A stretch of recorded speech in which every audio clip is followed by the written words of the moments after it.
Thank you very much for the kind intro. It's nice to be back here at Almanzor. And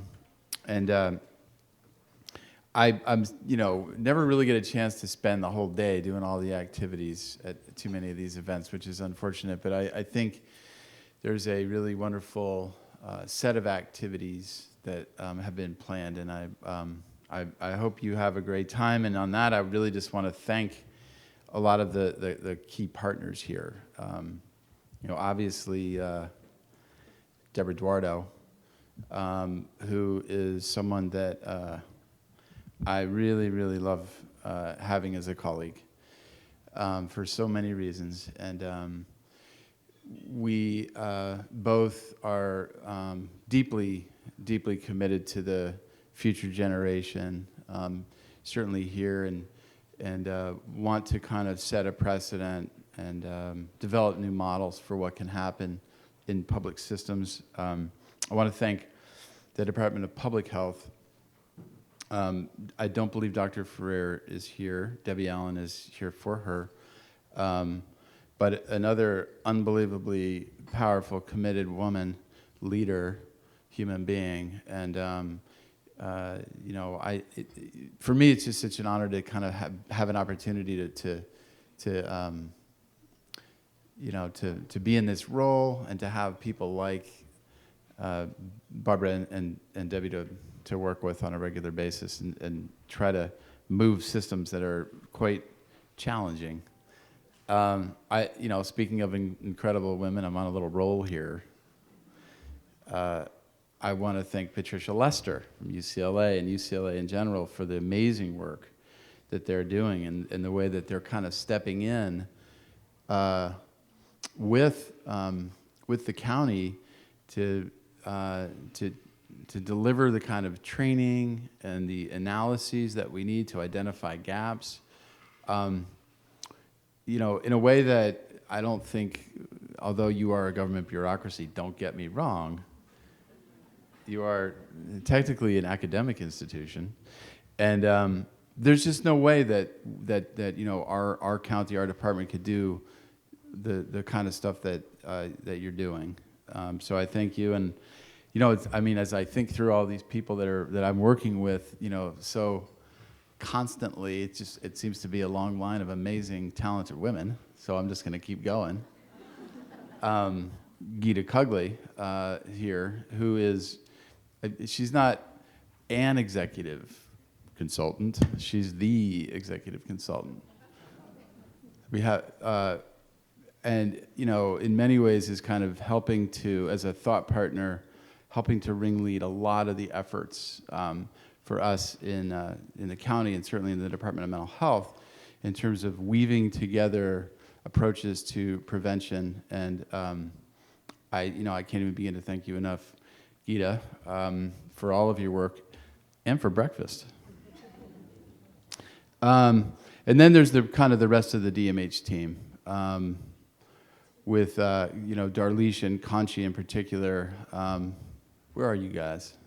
There you are.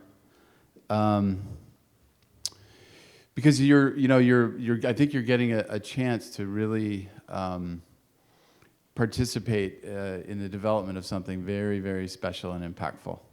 And when I came into this department 2.5 years ago, maybe a little bit more now, and whenever you come to an organization, I think you bring a fresh set of eyes, you identify a lot of opportunities. And one of the most important opportunities is the people who are unbelievably talented and have such huge hearts and commitment.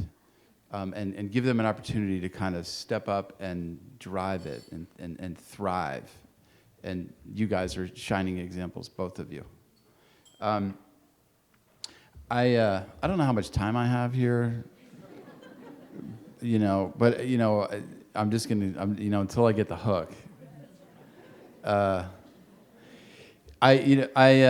was actually just talking to Dr. Eduardo at the table briefly. My daughter's in town. My daughter is here from New York, and she just finished college and now is 5 minutes. Okay, got it. and is now getting a master's in social work. And you know, I really wish her luck. This is tough work. But you know, she cares a lot, and the reason why I bring her up is because she had a tough go of it. You know, I went to public school and I managed to navigate it, and she had a lot of problems, and I ended up, you know, having enough resource to kind of get her a lot of the things that she needed, and eventually a private education, and she took off. But you know, when I think about what she was going through, and I think about, you know, the work that we're trying to push, it really, you know, it's very, very motivating, because that, you know, at a personal level was extremely difficult. But I just, with the remaining probably 3.5 minutes that I have, what I want to say is that, you know, the Department of Mental Health is trying to be a really robust and, you know, committed partner to the collective. And what we recognize is that we have an opportunity through some of our funding to hold up what I like to call community access platforms. And there are many of them, whether you can talk about the homes and our home visiting effort, leveraging that community access platform. We talk about the faith-based organizations. We talk about the parks. We talk about the libraries. We talk about DPSS. But at the end of the day, probably the most powerful of all of these platforms is these schools. And there's many things about schools. Obviously, you know, lovely young kids and families who need help and who go to school. You know, it's a pretty regular thing. It's also a thing that, you know, unlike clinical arenas, is relatively accepted. You know, it's a little bit of a Switzerland of sorts. And our goal with all of these community access platforms, and you may have heard me say this again, but I'll say it, you may have heard me say it in the past, I'm gonna say it again, is to look at schools as ecosystems. And that we need to train up those ecosystems, you know? So that means the kids and the teachers and the administrators, after-school folks, the families and the neighborhoods.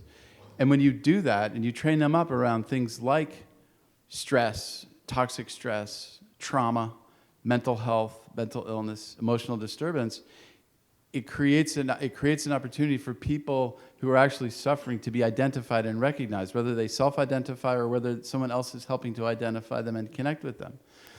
So you're increasing the detection of the red flags. And in so doing, you can then figure out ways to engage people that have needs. And their needs aren't necessarily a therapist and treatment, although in many cases they are. But we actually are not committed just to people, identifying people that need to come to us.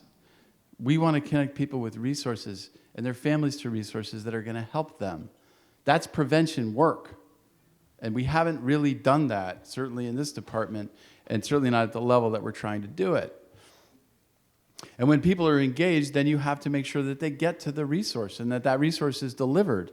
And that when the resource is delivered, that the results you predicted are the results that you get. Because if you don't get those results, it doesn't mean you failed.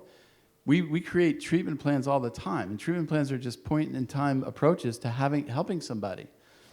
And the only way you know whether you're actually making progress, which is the ultimate goal, the outcomes of kids, of families, of our entire county, is if you're diligent about that and you're checking in on that.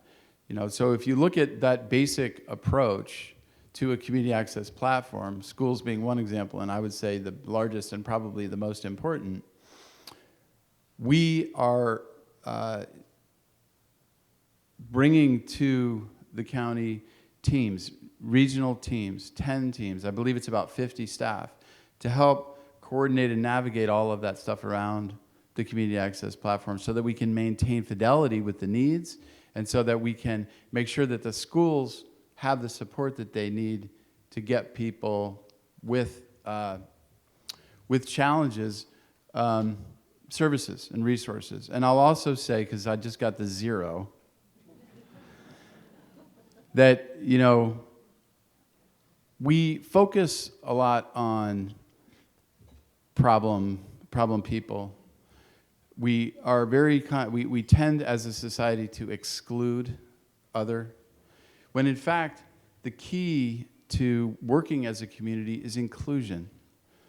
Now, everybody in our communities, in our neighborhoods, across our county, in a perfect world, will have people, place, and purpose. Because you need those things.